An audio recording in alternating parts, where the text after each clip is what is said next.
Assalamualaikum warahmatullahi wabarakatuh. Selamat datang di podcast Sabu Jagat Institute. Bersama pemuda membangun bangsa. Pada hari ini kita kedatangan tamu spesial dari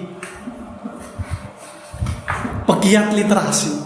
Beliau itu seorang yang aktif dalam dunia literasi, baik kepenulisan ataupun di media sosial. Gimana kabarnya Mas Willy? Sehat, alhamdulillah baik. Gimana Mas Arfani, sehat juga? Alhamdulillah sehat ini saya. Hari-hari ya seperti biasa Mas. Lakukan rutinitas yang tidak berguna. Lah kira-kira Mas Willy itu kesehariannya apa ini Mas Willy? Kesehariannya? Dengar-dengar itu aktif di dunia literasi, baik menulis di website ataupun yang lain. Keseharian untuk hari-hari sebenarnya untuk per hari ini ya lebih fokus ke ini sih, usaha lebih fokus ke usaha. Nah cuman ngomongin dunia literasi ya alhamdulillah pernah berkecimpung di dunia pers mahasiswa, sempat menjadi pimpinan umum, kalau istilahnya di pers kita dulu pimpinan umum itu namanya Lembaga Pers Mahasiswa Al-Mizan. Itu selama berapa tahun kira-kira Mas Willy bergulat di dunia literasi itu? Dari 2017 saya kebetulan masuk kuliah 2016, tapi bergabung itu semester 3 dari 2017 sampai 2020. Cukup lama ya? Ya alhamdulillah cukup lama. Cuma untuk sekarang ini untuk organisasi saya lagi mengikuti atau sedang bergabung dengan PMPI. Ini sebagai bagian untuk mengenalkan PMPI, makanya tak ceritakan di sini. PMPI itu adalah Persatuan Mahasiswa Pencinta Tanah Air Indonesia, yang mana banomnya Petanesia. Petanesia adalah organisasi yang didirikan oleh Maulana Habib Lutfi bin Yahya. Gitu Mas Arfani. Ini nggak apa-apa sambil lutut Mas ya? Nggak apa-apa Mas, santai aja di sini tuh bebas. Gimana Mas? Lah terkait PMPI kan mahasiswa di situ Mas ya? Ya. Yang tidak jauh dengan pemuda. Tepat ya, benar. Nah, kaitannya dengan pemuda, baik gerakan dahulu ataupun peran pemuda pada era-era dahulu sampai sekarang, itu menurut jenengan perkembangan gimana Mas? Perkembangannya ya. Kalau ngomongin pemuda dari zaman Nabi Muhammad, dari zaman bahkan Soekarno pernah ada salah satu pepatah yang terkenal, ya. Beri aku 10 pemuda maka akan kuguncangkan dunia. Dan itu pun sudah di zaman Nabi, sahabat-sahabat Nabi yang muda-muda itu sudah banyak membuktikan bahwa pemuda itu punya gerakan-gerakan, punya kontribusi terhadap zamannya atau terhadap kemajuan negara atau zaman tersebut. Contoh saja kayak Ali bin Abi Thalib, terus Zaid bin Sabit. Dia kalau nggak salah umur 13 Zaid bin Sabit itu menuliskan wahyu-wahyu yang diturunkan kepada Nabi Muhammad. Itu kan sangat berkontribusi kepada di umur 13 tahun. Di umur 13 tahun. Sekarang itu SMP ya. Sudah SD mau ke SMP. Sudah menuliskan risalah yang sangat besar. Terus ada lagi Muhammad Al-Fatih. Muhammad Al-Fatih. Yang menaklukkan Konstantinopel di umur 22 atau umur 20 tahun itu. Sudah menaklukkan Konstantinopel. Begitu. Artinya gerakan-gerakan pemuda itu dari dulu hingga sekarang, dari sekarang saja contohnya yang terbaru di era reformasi 98 itu adalah contoh gerakan-gerakan pemuda. Itu sejak dulu hingga sekarang sudah ada gerakan-gerakan pemuda, dan per hari ini pun dengan adanya isu bonus demografi, saya rasa itu menjadi modal utama bagaimana gerakan pemuda itu menjadi lebih masif dan lebih berkontribusi kepada lingkungan sekitar atau masyarakat. terkait bonus demografi itu kan kira-kira di tahun 2045 Indonesia akan mengalami Indonesia emas mas ya, berbarengan dengan bonus demografi.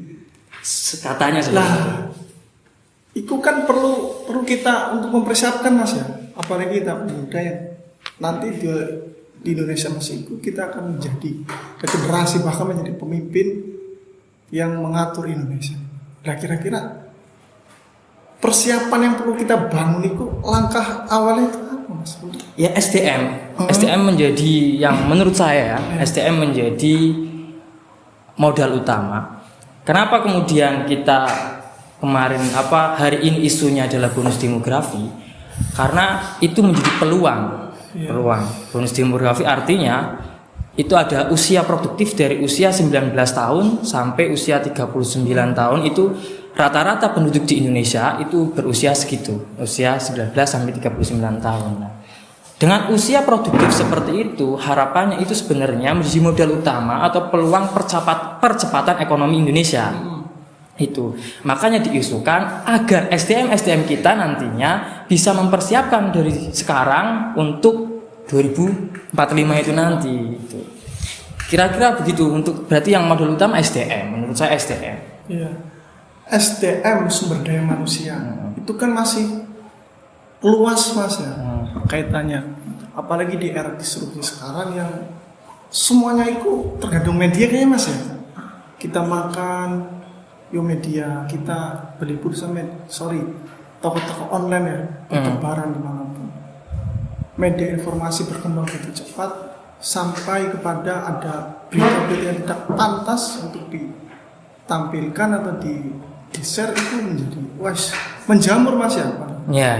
Ya, itu bagian dari bisa dikatakan sisi positifnya dari perkembangan teknologi.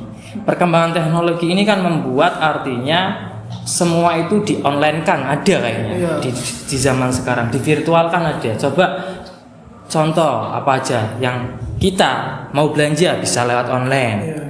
Kita mau keluar bisa lewat online. Apa aja kayaknya yang ada? Kaitannya dengan semua. Pemanfaatan media sosial terhadap pemuda itu seperti apa mas? Karena ketika saya melihat media-media sekarang itu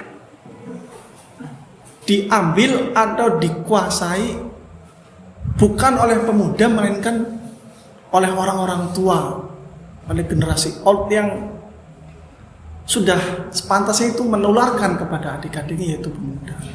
Karena kan itu sudah dicontohkan juga sama pemimpin kita ya, dari pemuda. Pemuda, media sosial dimanfaatkan oleh orang tua. Maksudnya gimana itu mas Arman? Coba ulangi. Tak ngopi dulu mungkin kurang fokus. Kopi di sini mas santai. Kopinya 3 yanto. Iya. Santai mas. Iya, santai ya. Berarti peran pemuda di tatanan media sosial sekarang itu sebagai apa mas? Apakah hanya sebagai follower, pengikut yang hanya bisa membaca berita tanpa bisa meng-share ulang, menyuarakan, bahkan sampai kepada membuat sebuah media yang besar yang kemudian tujuannya untuk pemuda itu sendiri berkembang. Saya rasa peran pemuda di media sosial mencakup segala lini. Artinya dia follower ya iya, pembaca ya iya, sudah ada banyak malah. Kemudian dia sebagai penulis kontributif banyak. Kalau bisa baca, termasuk yang mendirikan Mojok itu kan salah satunya teman-teman Jogja itu kan anak-anak muda semua. Dan yang berkontribusi itu mahasiswa. Dan kemudian banyak YouTube konten kreator, influencer yang dari kalangan pemuda. Cuma yang ingin saya garis bawahi bahwa memang karena tadi itu berkaitan dengan bonus demografi. Jadi kalau kita melihat survei, saya pernah baca survei ini ada di tahun 2023 bahwa jumlah penduduk kita kira-kira jumlah keseluruhan itu 275 atau 227 juta lebih ya. Itu. Nah, dari 270 juta lebih itu yang melakukan menggunakan pemanfaatan internet kira-kira 215 juta. yang hanya menggunakan internet. Artinya penggunaan internet itu bisa jadi dia sebagai tadi follower atau sebagai penjualan untuk ekonominya atau sebagai penulis dan lain-lain itu ya. Coba tak lihat ini. Ada risetnya saya pernah baca tak cari. Sangat ono riset Mbak. Iya ramen. Ya. Coba Mas. Oke. Biar di sini tuh penonton paham betul benar-benar terkait rating atau traffic mode. Nah, dari jumlah tadi berarti kira-kira terdapat 78%. Jadi tadi kan 215 juta, 78% itu melakukan internet, memanfaatkan internet dalam kesehariannya. Kalau Mas Arfani sendiri main HP berapa jam coba sehari? Dari Kira-kira 24 jam. kalau di ukur itu 4 jam sampai 6 jam. 4 jam sampai 6 jam. Bangun tidur, terus pas waktu santai, dan seterusnya. Nah, dan dalam risetnya sendiri emang rata-rata kurang lebih 5 jam Indonesia main, anak-anak muda, masyarakat Indonesia itu main gadget itu 5 jam dalam sehari. Itu survei dari tahun 2023. Dan merujuk ini dari rujukan media sosial juga, generasi pemuda sekarang itu kalau sumber itu lewatnya internet semua, lewatnya media sosial semua. Jangankan anak muda mau mahasiswa contoh mau bikin skripsi, sekarang tinggal cari perpustakaan online atau jurnal-jurnal, semua lewat internet. Ada lagi sekarang artificial intelligence atau yang disingkat AI itu kan. Oke. Ya. Itu ada AI kemudian itu semua adalah bentuk dari kemajuan teknologi yang kaitannya nanti dengan media sosial. Artinya media sosial fungsinya semakin luas, tidak hanya sebagai media komunikasi tapi juga sebagai media untuk mengambil sumber informasi, untuk mengkomunikasi, untuk menjadi jualan atau menjadi dalam hal ini ekonomi, artinya gitu. Idealnya kan berarti ketika kita di era sekarang itu kan dipermudah Mas ya dalam kita mengambil referensi, mencari referensi untuk menambah wawasan ataupun knowledge, kita dipermudah sama dengan AI, medsos dan seterusnya. Tapi terkadang apa yang terjadi di lapangan itu bukannya malah untuk menambah wawasan, tapi kadang digunakan tidak sesuai tempatnya Mas. Artinya kita menyepelekan, misal tugas mahasiswa. Besok ada makalah, seharusnya kita menggunakan referensi yang banyak, membahas buku dan seterusnya. Teknologi yang canggih itu diberalat, digunakan untuk tidak semestinya. Gampang lah, ada AI. Hamin 1 pun atau Hamin 1 jam pun menggunakan itu kemudian digunakan hal ini. Nah, itu yang menjadi tantangan dalam perkembangan teknologi. Itu menjadi bahasan-bahasan teman-teman. Saya rasa teman-teman pegiat literasi. Mas Arfani pernah dengar teori dari Aristoteles, ethos, pathos, logos? Ethos itu artinya dia itu etika atau kredibilitas. Pathos itu artinya emosional.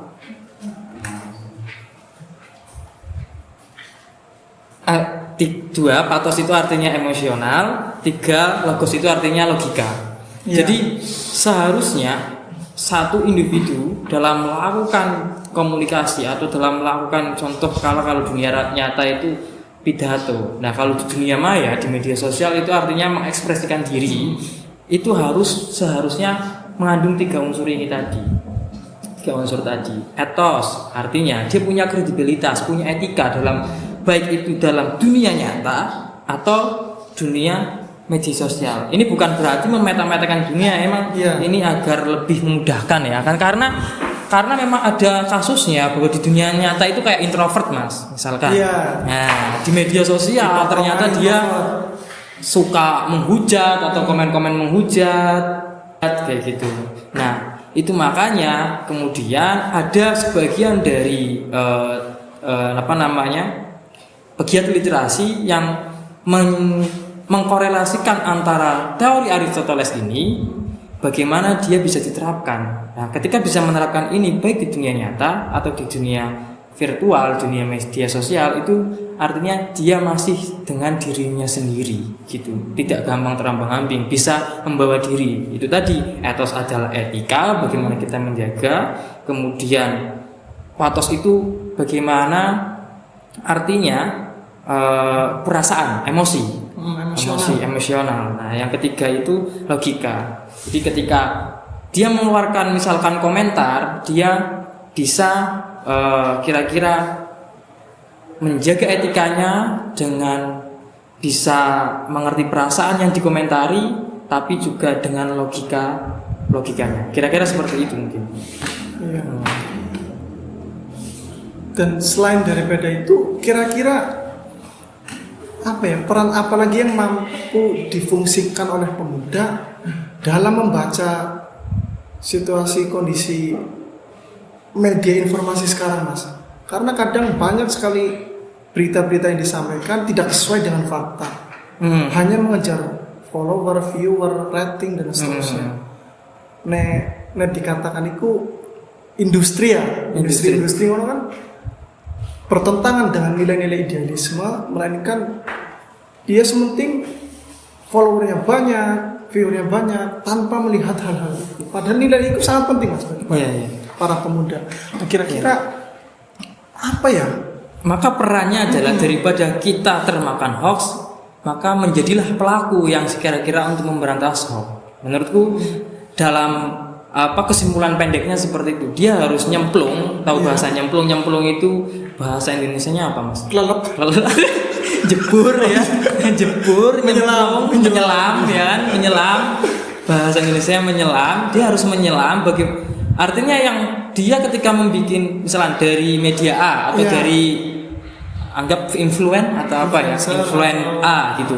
Dia membuat berita misalkan gosip apa-apa. Maka daripada media sosial isinya gosip-gosip seperti ini, bikinlah konten-konten yang di luar gosip yang sesuai dengan idealis atau dengan keinginan kita gitu. Jadi menjadi lebih aktif di media sosial. Lah, itu seharusnya pemuda perannya di situ, karena media sosial ini kan tadi sesuai riset tadi, banyakkan masyarakat Indonesia 78% melakukan atau menggunakan internet gitu. Jadi bikinlah konten kreatif gitu. Nah ada perbedaan antara influencer dengan orang yang punya, saya istilahkannya ini aja, antara influencer. Kalau influencer itu menurut pandangan saya tapi juga berdasarkan buku yang pernah saya baca, artinya influencer itu bisa diartikan dia itu aktif di media sosial tapi tidak di dalam dunia nyata. Seperti memiliki dua sisi. Di dunia nyata hehehe, di dunia virtual seperti macan. Gitu. Nah, seharusnya pemuda ini bisa aktif di media sosial, artinya dia bisa menjadi influencer, tapi aktif juga di dunia nyata. Gitu. Artinya dia bisa melakukan komunikasi yang persuasif, yang bikin kira-kira ketika orang yang mendengar, atau dalam arti tadi Aristoteles pathos, kira-kira orang yang mendengar itu tersentuh perasaannya atau bisa mendengarkan itu. Nah, pemuda itu harusnya bisa di media sosial di dunia nyata juga gitu. Nah, caranya bagaimana? Caranya tentu kita harus belajar bagaimana algoritma media sosial, terus bagaimana value dalam konten-konten kita. Kira-kira seperti itu. Oke sih. Nah, terkait ini, Mas, apa yang tadi sampean ceritakan tentang pemuda dan media sosial dan sebagainya, kira-kira pemuda untuk menganalisa media atau berita-berita informasi agar tidak mudah dicerna mentah-mentah itu seperti apa, Mas? Karena kan banyak hoax-hoax yang ada di berita, sampai kepada misal pemerintah bahwa media-media ini adalah media-media yang kurang baik dan seterusnya. Seakan-akan pemerintah itu membangun pondasi kebenaran absolut di situ, Mas. Apa yang disampaikan pemerintah itu adalah sebuah kebenaran yang masyarakat harus patuhi. Kalau seperti itu terjadi di masyarakat bawah kan, seakan-akan media atau pemerintah menjadi Tuhan gitu kira-kira, Mas. Jadi kalau yang saya tangkap dari yang dimaksud Mas Arfani, maksudnya mungkin gini, artinya media ini kemudian disalahartikan atau dianggap pemerintah itu mungkin ini media yang tidak bisa digantikan pemerintah. Ya, gitu. Tapi wajar kalau kemudian pers atau media, kalau dalam arti hari ini berarti yang dimaksud Mas Arfan itu media mainstream. Iya, media mainstream. Media mainstream itu adalah bagian kalau kita sebutkan dalam pilar demokrasi adalah pilar keempat. Pilar keempat. Jadi ada yudikatif, eksekutif, legislatif. Nah, keempatnya adalah pers. Dewan Pers menjadi payung hukum bagi teman-teman media. Artinya ketika ada wartawan, reporter atau orang yang melakukan pemberitaan dan di bawah dengan struktur keredaksian yang jelas, ketika ada permasalahan, misalkan ternyata bukti-bukti dalam liputannya itu kurang lengkap atau kurang berimbang, cover both side, itu nanti yang menentukan itu wartawan itu bersalah atau tidaknya itu Dewan Pers. Kayak contohnya dulu pernah dengar kasus narasi, terkait PSSI kalau nggak salah ya. Nah itu kan bagaimana itu Dewan Pers membuat kesimpulan, oh ini narasi dalam melakukan peliputannya salah atau enggak, dalam melakukan pemberitaan salah atau enggak itu.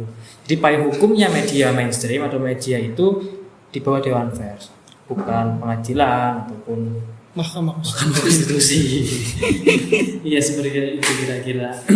Artinya di situ media itu memiliki payung hukum dan rumahnya sendiri, Mas ya. Ya. Dan itu menjadi bagian dari pemerintahan.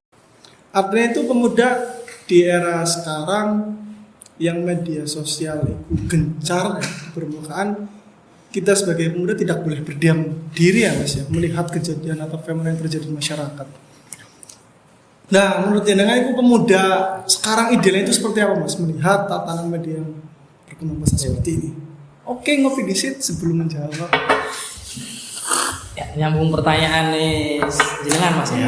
Artinya harapannya pemuda hari ini mencontoh dari apa yang sudah dicontoh-contohkan para bagaimana pemuda di zaman tadi, era reformasi, artinya berkontribusi untuk lingkungannya. Dalam hal ini ketika perkembangan teknologi yang sudah kita bicarakan tadi di awal-awal, perkembangan teknologi ini kan artinya pergeseran dunia nyata itu bisa dipengaruhi oleh dunia media sosial. Contoh kasus misalkan kasus nenek-nenek misalkan di penjara karena mencuri kayu bakar. Dengan adanya media sosial kemudian diviralkan, oh ini, kemudian alhamdulillah misalkan kasus nenek-nenek itu bisa dikawal ketat oleh masyarakat umum.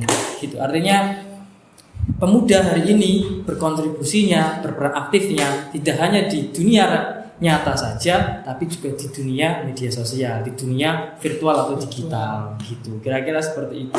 Karena mau nggak mau ya ini zamannya. Kalau tidak beradaptasi, ya maka akan punah. Gitu kira-kira seperti itu. Sangat luar biasa sekali pemateri kita pada kali ini. Yang saya petik dari kata-kata Mas Willy adalah pemuda tidak boleh berdiam diri saja, melainkan harus bergerak aktif di media sosial, menyuarakan suara rakyat atau memberikan sebuah ide gagasannya di kancah media sosial. Mungkin itu saja dari kami. Jangan lupa saksikan podcast selanjutnya bersama kami Sapu Jagat Institute. Sekian, terima kasih. Wassalamualaikum warahmatullahi wabarakatuh.